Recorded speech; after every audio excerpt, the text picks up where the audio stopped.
I caught my girlfriend of 8 years cheating with my best friend at his wedding.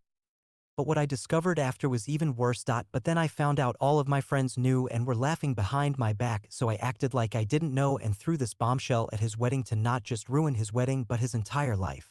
When I was in college, I was part of a pretty tight-knit group of friends from my department, and over the years, we've stayed in touch.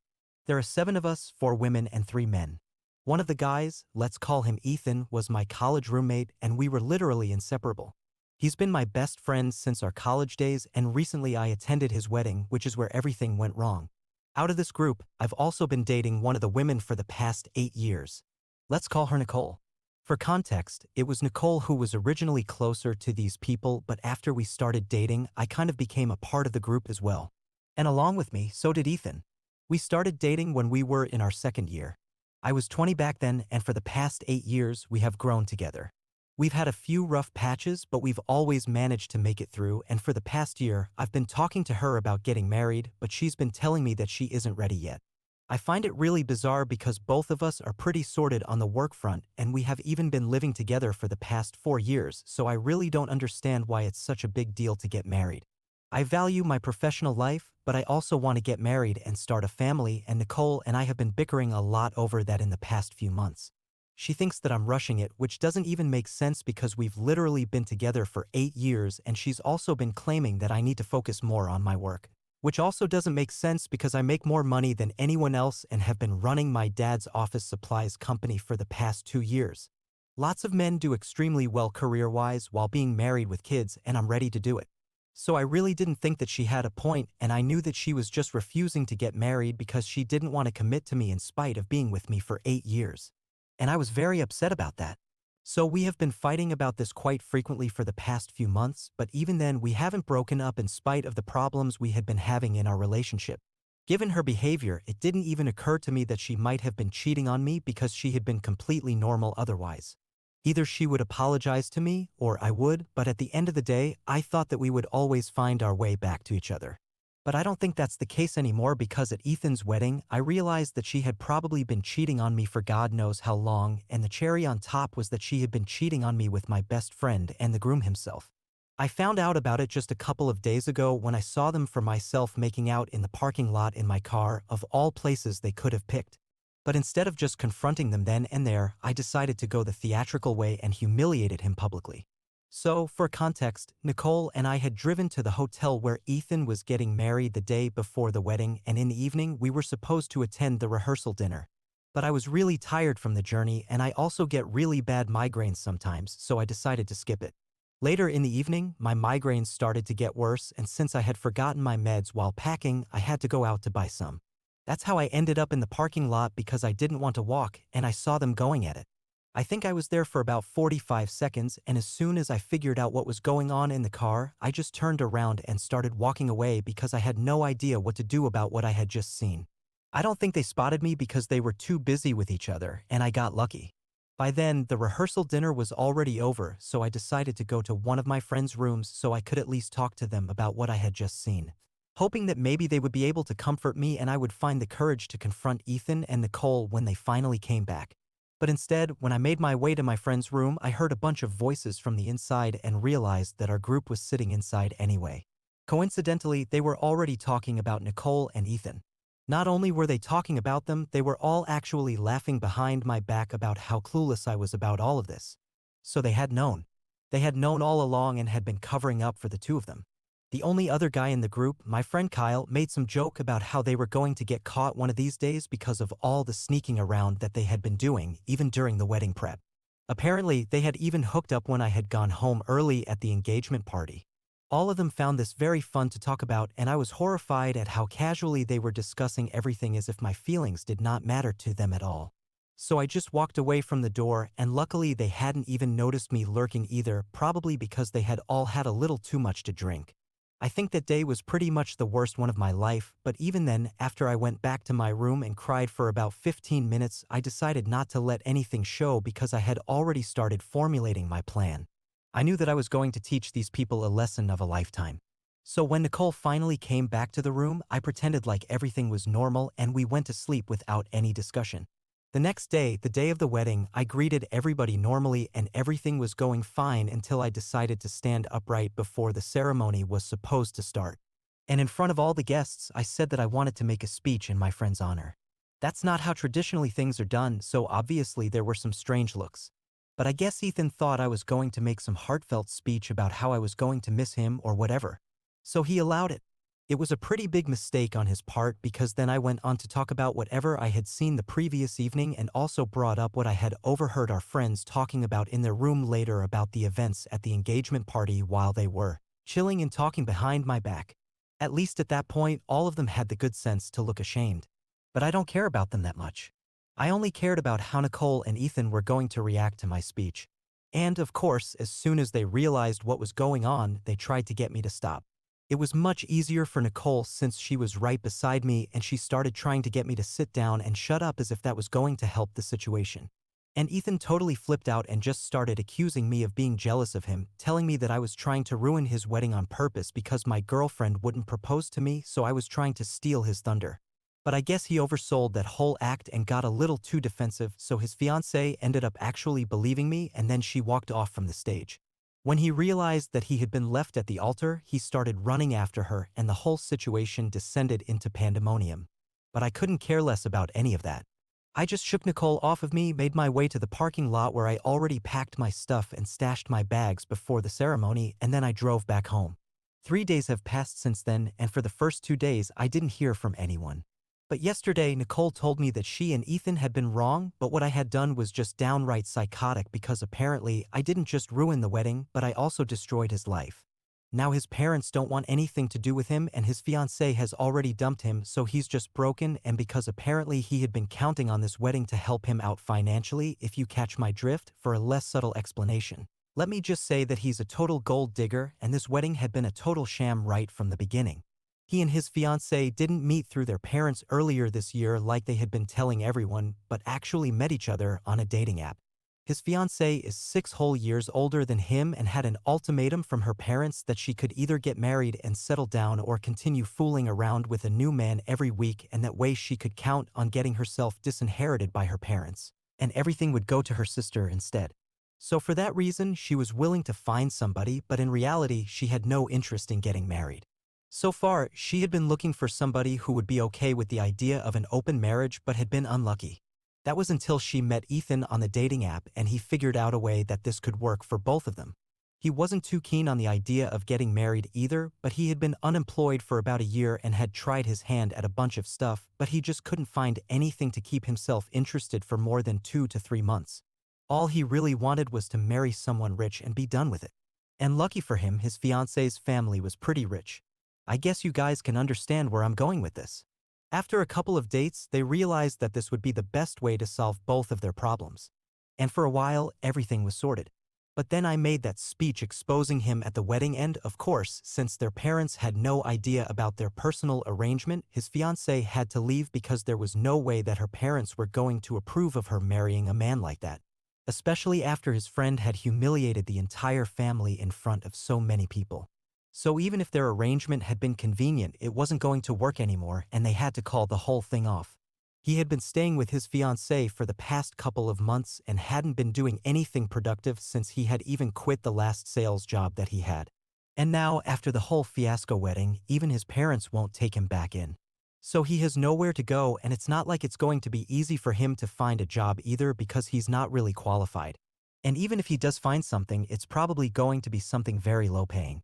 So now I'm being accused of ruining his life by being insensitive because Nicole thinks I should have just confronted them in person instead of publicly humiliating the two of them and creating so much trouble for him. Even our friends don't want to speak to either of them anymore, and he's in big trouble right now. And for some reason, she expects me to feel bad about all this right now. Anyway, I don't particularly feel bad for Ethan, and neither do I think that his life has been destroyed. All he has to do is just find a job and stick to it and do something for himself instead of relying on other people. I don't think it's a bad thing. If anything, I've probably done him a favor, but whatever. What I do feel kind of iffy about is humiliating both families publicly because I'm sure that the kind of speech that I made did not reflect too well on either of them. And I've met Ethan's parents and they're really nice people. So that's the only part of whatever Nicole told me that really stuck with me, and I feel kind of bad about that part. I feel like I could have just done away with the whole public humiliation thing and confronted them privately, broken up with Nicole, and let all of this go in a healthy way. But now I've created all this drama and I feel weird about it. So Ida for publicly humiliating my best friend and his family at his wedding because he and my girlfriend had been hooking up with each other?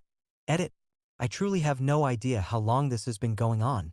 The only information I have is whatever I overheard when I was lurking outside the room where my friends were talking about this whole thing. They were mostly just making jokes and saying stupid stuff about the situation.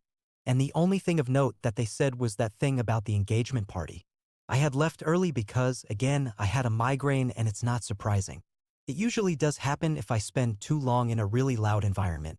It's just a thing that I have and I've seen a lot of doctors about it and I'm on meds for it, but I do need a lot of rest, so I do have to go home early quite often. And since a lot of our friends are usually there, I've never thought that it would be fair to ask Nicole to come back home with me so she comes back later. Until recently, I never had a reason to be suspicious of how late she would come back home. But now I'm beginning to think that this whole thing had probably been going on for a long time and I just had no idea. It's fine though. It's over now and they can keep hooking up to their heart's content. Although I don't think that Nicole is the kind of woman that Ethan would genuinely want to spend the rest of his life with because, for starters, she's not even as rich as he wants his women to be.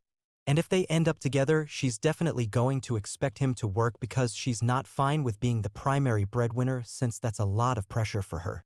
Her words, not mine, and I used to think that it was quite an admirable quality, but I don't think Ethan will feel the same way. And then I don't think Nicole is going to be able to tolerate him because he's a much bigger drama king than me. Anyway, that's their problem now. Update 1, hi. It's been 2 days since I posted and I haven't replied to Nicole's message about whatever happened with Ethan. I'm not sorry. I don't have to feel bad about anything because I was upset about something. I reacted in a harsh way and that's it. If that reflects badly on other people, that's hardly my problem. It must have hurt his parents, but honestly, I can't say that I'm too sorry about that because even though they were good people, Ethan was obviously not a good person and he totally deserved what I did. And I'm not in the mood to apologize to anyone, not even his parents. So I'm staying out of it for now. I did text Nicole back though, but that was only to tell her that she needs to come by soon and collect all her things so she can get the heck out of here. Obviously, now that we are no longer together, I don't want her staying in my house anymore. And I really couldn't stand the sight of all her things just lying about, so I gathered all of it, packed it into some boxes, and I have kept it aside. So when she does come by, she can just grab those boxes and get out and we don't end up wasting any time. She's the only person I haven't blocked yet because I need to know when she's going to come by. After that's done, I'm gonna block her as well. But the rest of my friends have already been blocked and, of course, Ethan was the first one that I blocked. Now that some time has passed since the incident, all the emotions have started to hit me and I've been feeling really upset about everything. I wasn't just betrayed by one person. I was betrayed by my girlfriend, my best friend, and all these people who I thought were my family since that's just how close our group was. Naturally, I've been very emotional about that, but thankfully my biological family has been by my side and they have been very supportive. They've been dropping by for the past couple of days to take care of me and, more importantly, make sure that I'm taking care of myself. I'm really grateful for that because at least I have some people who are looking out for me. Update 2, hi. So today, almost 9 days after the incident, Nicole texted me in the morning and told me that she would be coming by in the evening to collect her things. I was fine with that, and since she hadn't made any attempts to contact me in the past 9 days, I had assumed that when she showed up, she would probably just take her things and leave. But instead, when she came by and I started handing over the boxes to her, she told me that she wanted to look through the house in case I had missed anything. I was a bit skeptical about that because for that I would have to let her in, and it sounded like it was going to be a tedious process, but then again I couldn't refuse because I might have missed something and I wanted to finish this task in one go itself. So I allowed her to come in. She looked through the house and took a few more things that I had missed, and I thought that was going to be it, that she would just take those things, put them in boxes, and leave. But instead, she started loitering in the living room holding those things, and it was getting really awkward, so I had to ask her if she was going to leave or not. And then she told me that she really wanted to talk to me and she had hoped that this time around I would be more open to addressing the problem since quite some time had passed. It was quite infuriating because she was speaking to me as if several years had passed since the incident when in reality it hadn't even been 2 weeks. Also, I don't feel like I had to address any problems with her. She cheated on me with my best friend who was about to get married and that was it. They were the problems, not me. So I told her that I had been very clear with her when I had texted her, and I had told her that she was only welcome here as long as she needed to collect her things. Now that she had done that, there was no need for her to talk to me or stay around anymore, but she started arguing with me, telling me that even though she had cheated, it wasn't like I was completely perfect and I needed to stop acting as if this was entirely her fault. Until then, I had been curt with her, but I had still been trying to keep cool even though I was getting more irritated with every passing second. Then finally, when she said that, I totally lost it at her and I started screaming at her because I couldn't believe that she had the audacity to imply that any of this might have been my fault. I'm ready to acknowledge the fact that I'm not a perfect person, not by any means. But the way she said it, I knew she was implying that I had somehow driven her to cheat on me. And even before she started arguing back, I knew what she was going to say. Like I had mentioned in my original post, we had already been having some problems because I wanted to settle down. I wanted to get married and start a family soon, but she was not ready for that. I knew that she was going to bring that up because I had been thinking about it myself for a couple of days already, although in a different way, one where I was the victim. But in her opinion, she was the real victim and she was not ready to commit since it was a pretty big deal and she thought that it was going to be a bad decision for her because she wanted to live her life a little before she got married and started the family. For the past 8 years, she has only ever been with me. We have only ever done things with each other in mind, and apparently she felt like she doesn't even know who she is, which is somehow supposed to be my fault. I couldn't believe that she thought that these were valid points because if she had really had such a huge problem with committing to me even after 8 years of being together, then clearly, we had very different opinions and we wanted very different things from life. So the only two ways to have dealt with that were to either keep talking about it and try to come to a common ground or just break up. But she chose to cheat on me so she could have the best of both options and so she could do whatever she wanted to while keeping me around as backup. And somehow I was a terrible person for not being okay with something like that. The whole victim playing thing and pretending as if we were both equally at fault here made me so mad that I ended up screaming myself hoarse at her. But even then she just kept arguing and trying to defend herself, saying that she was under a lot of stress because of me and Ethan apparently just got her somehow in a way that I never did. I even kept asking her to leave, but she wouldn't go away. And she kept saying that I needed to understand that I was not a perfect person and I had been just as toxic as she had. I would have called the cops on her, but unfortunately I was so worked up that it didn't even occur to me. But anyway, after a while, I was so totally done with the conversation that I went to the door, opened it, and just stood beside it silently while she still kept trying to defend herself. It took her several minutes to get the hint, and it was really difficult for me not to say anything while she was coming up with nonsensical arguments to defend herself. But I just stayed silent and stood beside the open door, waiting for her to get out.